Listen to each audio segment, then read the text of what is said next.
Hello, good afternoon, everyone. This is Shankar Swaminathan from New Jersey. Today I'm going to be sharing my thoughts with you on the just concluded war between India and Pakistan. I must admit, I'm rather in a happy frame of mind, as much as every one of my countrymen, which is only to be expected. This was a short war, just lasting for about 4 days, but that didn't really come as a surprise to anyone. The reasons we will discuss later. It is actually my view that the subject of this India-Pakistan skirmish, as I would like to describe it, because it's not exactly a full-blown war. This lasted just for about 4 days. In fact, there was no infantry involved in this. So it was more of a war between the drones and the missiles, and even the jets did not really cross the border. Not many. I think few jets actually. Some Rafale from Indian side and some F-16 from the Pakistani side. They crossed the border, but not really all that much, which would normally happen in a full-blown war. So the topic itself could be dissected and discussed in terms of various related aspects, which is what I propose to do. Not all of it in one day, maybe in a few days' time, okay? So that we get a wholesome picture.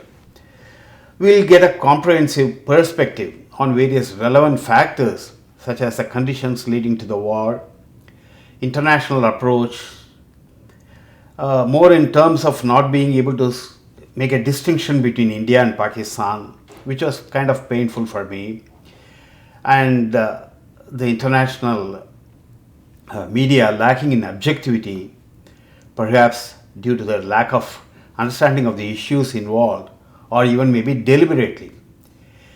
And I would also like to talk a little bit about the Indian leadership style, today's leadership style under Modi, which makes all the difference in my view, and the contrasting military styles of India and Pakistan, and the compelling reasons for Pakistan to seek a closure, because it's an open secret that Pakistan was not able to withstand for long. I mean, the onslaughts of India, Indian missiles actually falling on their air bases over a period of 4 days. So they really desperately were seeking a closure.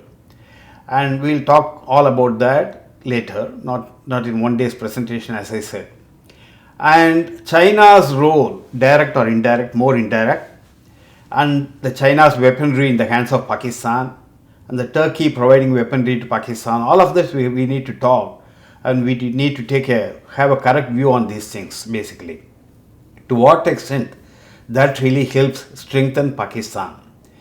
So we should also be talking about what we can actually expect in future. Is the enduring peace with Pakistan possible at all? And what about the nuclear question? So that we can have a good understanding of the whole gamut of things. I do plan to do a few presentations on some of the related aspects, as I just mentioned. Today, we'll just talk about the change in the approach of the Indian government this time from what we have seen in the past. And I think in my view that's a very welcome difference. It's a new normal. It's not going to be the same ever again. Pakistan will be forced to think twice before it ventures into any further terrorist act within India. Change in the approach and style of the Indian government under Modi. Some may see it as arguable, but I certainly do not see it so. I feel that Modi has a very clear thinking and the ability to take hard decisions. And that is something that we have seen now. Change in the approach of the Indian government this time, dealing with the terrorists under Modi's leadership. He has set a red line. A threshold has been set. Pakistan cannot cross the threshold. All this under the leadership of Modi. The reason for the war in the first place, as we all know, is the Pahalgam massacre. And so, as some sections of Indian media has been describing it, it is in fact a war not so much against Pakistan but the terrorists. But of course, harboured, nurtured, encouraged, and sent into India by Pakistanis over the years, not just today.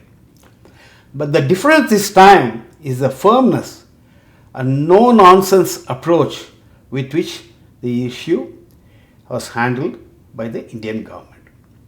Such an approach was perhaps long overdue.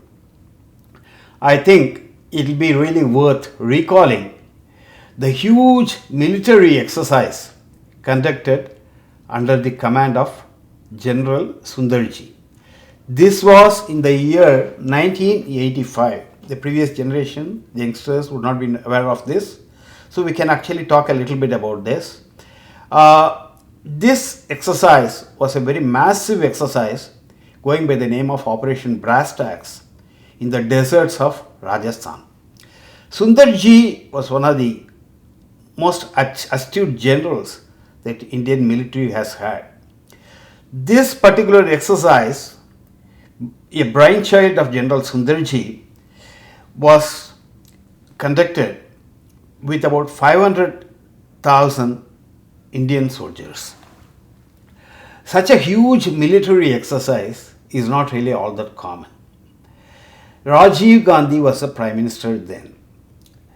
It used to be said in those times that the real intention of General Sundarji, considered to be the mighty military strategies, as I said, behind conducting this exercise was in fact to attack Pakistan. Pakistan was under the rule of General Zia-ul-Haq, again one of the most astute military leader that Pakistan has had since its independence. General Sundarji and Indian government did have a very, very valid reason to do so, which is to attack Pakistan, though it would not have had the support of the international community. This would have actually met with a lot of opposition, criticism from all the countries of the world, particularly the Western world. General Zia, as I said, was a very clever general, and he was very determined to acquire nuclear capabilities for Pakistan because India then has had nuclear capabilities itself. They have had the Pokhran explosion, and I am not too sure whether we had the weaponry capability at that time, but we did have the nuclear capabilities. So General Zia, by hook or crook, wanted to acquire the nuclear capability, and he was actually resorting to all kinds of questionable tactics to acquire the nuclear expertise. And he had A.Q. Khan. That's a different topic. We can actually talk some other time. So if General Sundarji thought that Pakistan should be preempted from doing so, that would have been perfectly understandable. Perhaps General Sundarji thought there is no way Pakistan could be allowed to have the nuclear capabilities. It's very similar to Israel's thinking presently with regard to Iran. There is no way Iran could have nuclear capability if Israel should survive. So that's the kind of thinking perhaps General Sundarji also had at the time. So, but then to embark upon a serious military operation, it's not enough if only the military leadership wants to go in for an aggressive action against any enemy, perceived or real. The civilian leader of the day, that the Indian government or whichever government is in power for whichever country, because this is basically a general concept. The military and the civilian leadership will have to go hand in hand. They must be able to see eye to eye.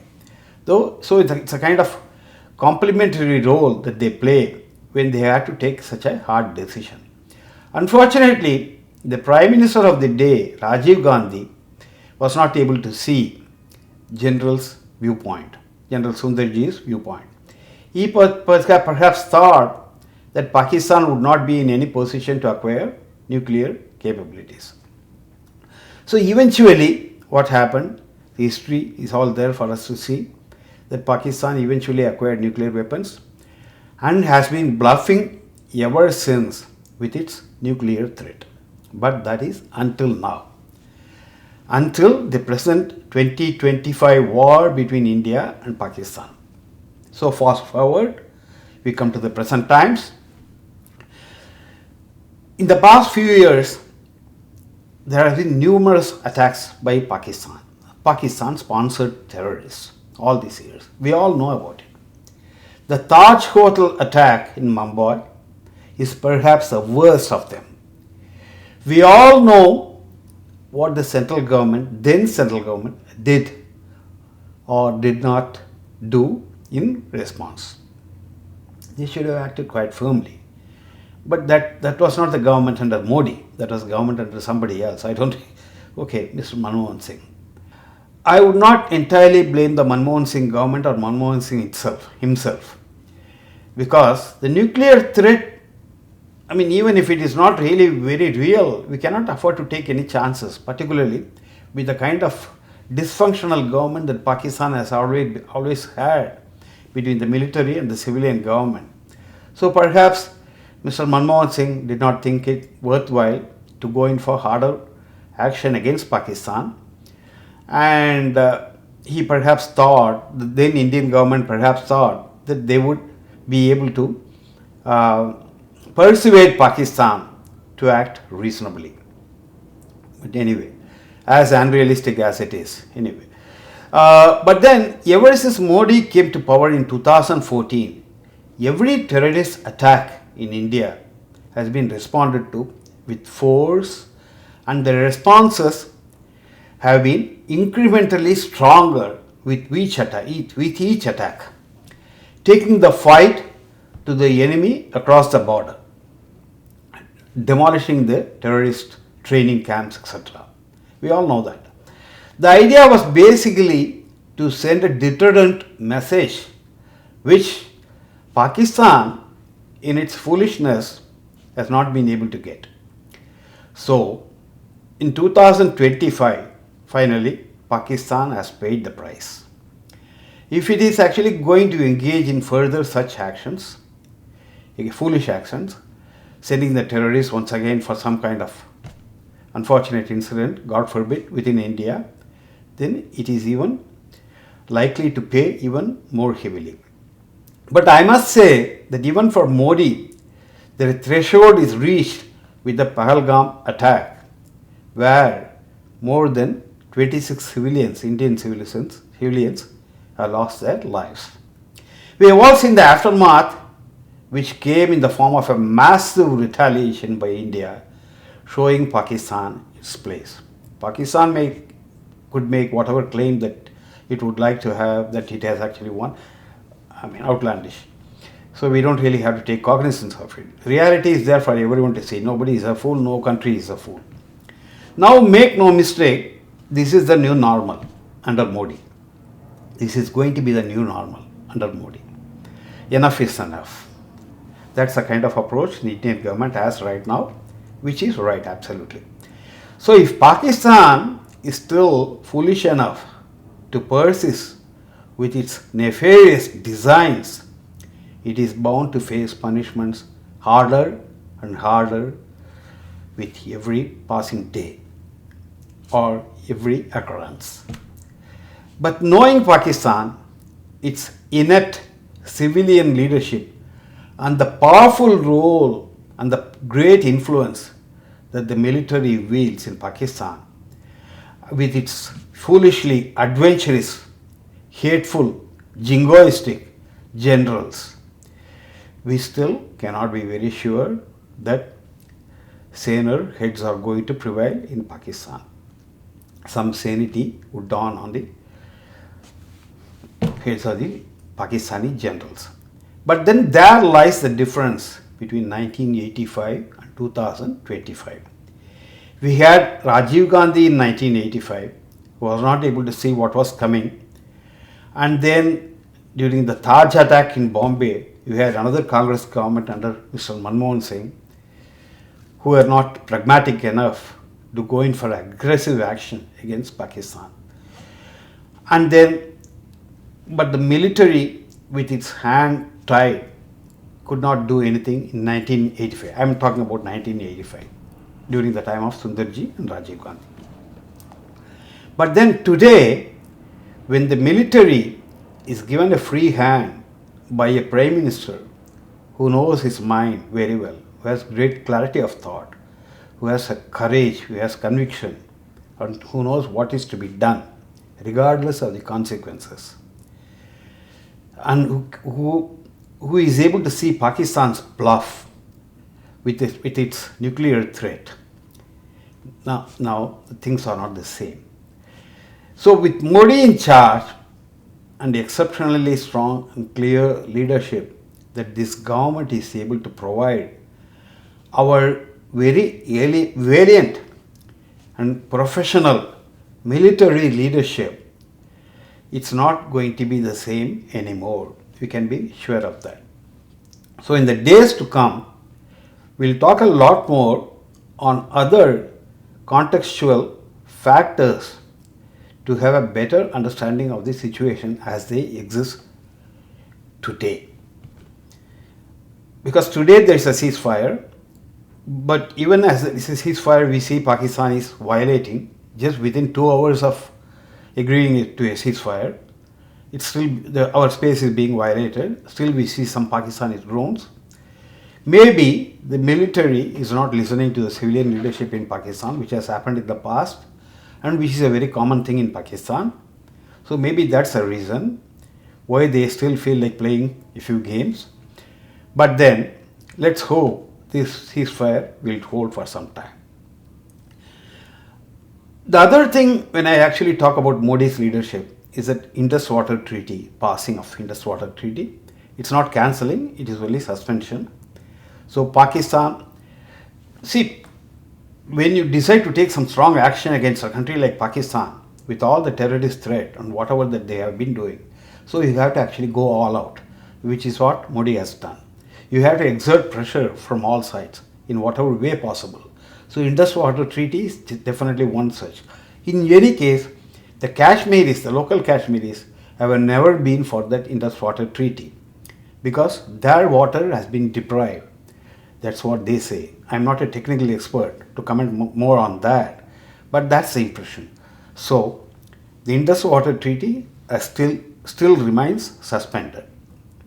So Pakistan is being put under even more pressure. The pressure is going to be sustained under the leadership by the Modi leadership, by the Modi dispensation, by the Indian government. So we can expect that it's not going to be the same.